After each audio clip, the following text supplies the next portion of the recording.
Well, hey there, everybody. It's Chris from Rate the Record, and I'm doing a little bit of reflecting on the NMR for 2025. If you tuned in to my previous video that I released yesterday at the point of this one coming out, I did an honorable mentions list of a lot of songs that I listened to and liked this year, but weren't quite enough for the top 5. Well, good news, this one is the top 5. My 5 favorite singles that came out this year. Again, specifically things I reviewed on the NMR, so I've missed a lot of music, obviously. There's a lot I didn't check out, and obviously this channel is very niche to certain genres, so just throwing that out there in case anyone has to be like, you missed this, you missed this, you missed this. Trust me, I know, but these are my personal top 5 favorite songs of the year. And now that I'm over here, I can once again remind you that if you like what you see and or hear today, there's one thing, a bunch of things, or all the things I'm about to list that you can do right now, a little later, whenever you want to help support the show. And it is the following: like, subscribe, rate, share, comment, and follow. 6 quick, free, and easy things. Again, you can do it right now, at the end, in the middle, wherever you feel comfortable. Your support means the world to me. Thank you very much. And without further ado, let's find out what my top 5 favorite singles of the year are. Kicking off the list is likely a band that people were hoping that I would mention, considering that every other music reviewer has probably mentioned them by now. But song number 5 that I have for my NMR is the band Geese with 100 Horses. I think in my original review for this band, I may have mentioned a thing or two that a lot of it sounded and felt like Beck to me in a way, like earlier Beck material. And obviously that's a very good thing. I like that kind of stuff. Especially around like, the Old Layer and everything like that, but this is Geese. This is a whole different band, and I think they sound fantastic here. Great composition all around in this song. I mean, there's great harmonies, the instrumentals are fantastic, the bass is like, it just felt so good and smooth. It felt like a nice warm bed sheet on top of everything in this song. I have this album on like a to-do list to listen to. I haven't gotten around yet. I'm not even really familiar with Geese, but the fact that this song caught me and like even made the top 5 of my favorite songs of the year, well, then that means I probably owe this album a listen or two for sure. Maybe the band in general, we will see, but yes, 100 Horses takes number 5 on my list. Taking the number 4 spot for the top 5 NMR songs of the year, we're looking at 9 Inch Nails with As Live As You Need Me to Be. Now, I don't imagine I'm alone in saying this when it comes to 9 Inch Nails fans at the very least, but this was not quite the 9 Inch Nails comeback album I think we were expecting overall, because again, it was the Tron Ares soundtrack, but this dancey electro-industrial track for the Tron Ares soundtrack honestly just smacks. It's so fun. It's catchy, aggressive but sexy energy all throughout the entire thing. A lot of familiar Trentisms in the production, but then you pair that with the techno DJ producer, I should say, Boys Noise, and it really gives this one a lot of different textures and flows and feels that really made this one super memorable. A banger for sure, so it definitely had to make the list. Now, if you've been watching the podcast or you know much about me, it probably shocks you a bit that 9 Inch Nails isn't number 1 on my list. Well, I mean, because there were just songs I enjoyed a little better than this one, although this one was really great. But fear not, chances are 9 Inch Nails will be on the list next year, because apparently there's a new album coming out, an actual album that's not just a soundtrack, so all of that can change. We'll see what happens next year. Taking the bronze medal on this list is the band Spiritbox with No Loss, No Love. It's the heaviest, most crushing track on this list for sure. Among the top of those on the album Tsunami Sea, absolutely. Spiritbox really did a lot of great things with the album Tsunami Sea. I did a review of it this past year as well, so you can by all means go back and check that out. Not every track were bangers and not all of them hit well enough, but at the same time, a number of them actually did, and this one in particular is very wild. Punishing instrumentals, absolutely solid and vicious performance from Courtney LaPlante on vocals.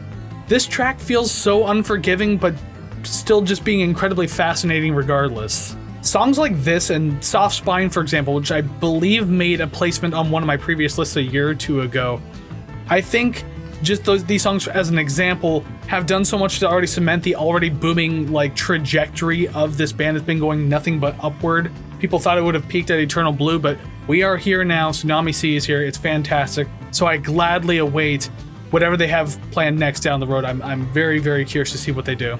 The silver medal for my top 5 list this year goes to Peter Murphy with the song Swoon. And I mean, it's that giant face behind me that you rarely ever get to see because I'm standing in front of it. Yeah, that's the guy, Peter Murphy of Bauhaus. I was able to check out this album, and honestly, It had a lot of ups and downs for sure, some things I was more into than others, but I think Swoon was a fantastic track to push out first.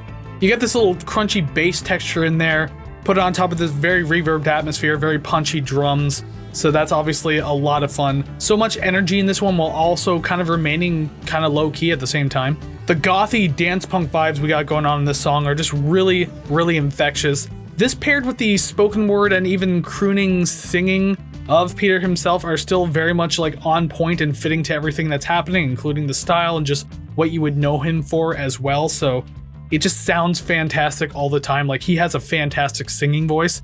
And would you look at that, Trent Reznor is also featured in this song too. He does have a bit of a verse that he gets to sing, so there you go. He makes 2 placements on the list, but still not the #1 spot, but that is okay. Swoon is a fantastic track. There was a number of songs on the album that I really did like. Again, highs and lows, but Swoon is super memorable, catchy, fun. I find myself going back to it quite often, so it's gotta mean something. My gold medal goes to probably one of the more unexpected picks I think I would have ever chosen to do in the NMR, but here we are.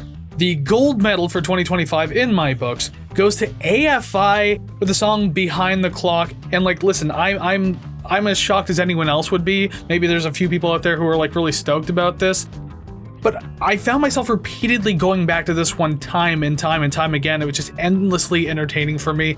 And it's funny because I was never really an AFI fan growing up. Like, again, I'm 36 right now, so like when I was in high school, it was like when AFI were in like their heyday, like, you know, Girl Not Grey and Miss Murder and everything like that were coming out, like the big tracks. I was never a big fan. I liked a few songs back then, but at the same time, just I wasn't really a huge fan. And I hadn't heard anything from AFI since the song Miss Murder came out. That's literally my last, like, connection with the band at all, so it's been quite a while. It's crazy just to imagine my shock of coming back to this band and not realizing not only have they shifted into more of a post-punk and goth rock type sound, but they did this over a decade ago, so apparently I just missed it. There's a really big feel in this one for sure. Great instrumentals from the crunchy running bass, the stadium-filling guitars, the steady but dancey drums to this, and then Davey Havok too, just doing this his own style of this like deep crooning, and even the choruses where he picks up a little more and feels a little more chanty in a way. I don't know, it's just, there's a lot to this that really kept me engaged, kept me coming back. I liked it when I first heard it for sure, hence why I gave it a good review when I first listened to it. And then not only that, it just kept entertaining me the more I kept listening to it, and I just, once again, kept getting drawn back again and again and again, so there's no way this couldn't have been #1 on my list.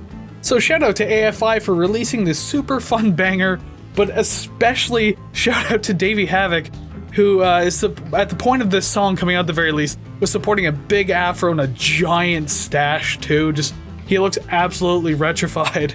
But at the same time, it's like, okay, cool, you do you, I guess, awesome. But, fun song, fun look, I guess. I don't know if he still looks like that. I haven't Googled what he looks like as of this very day, but great song, gold medal for sure for 2025.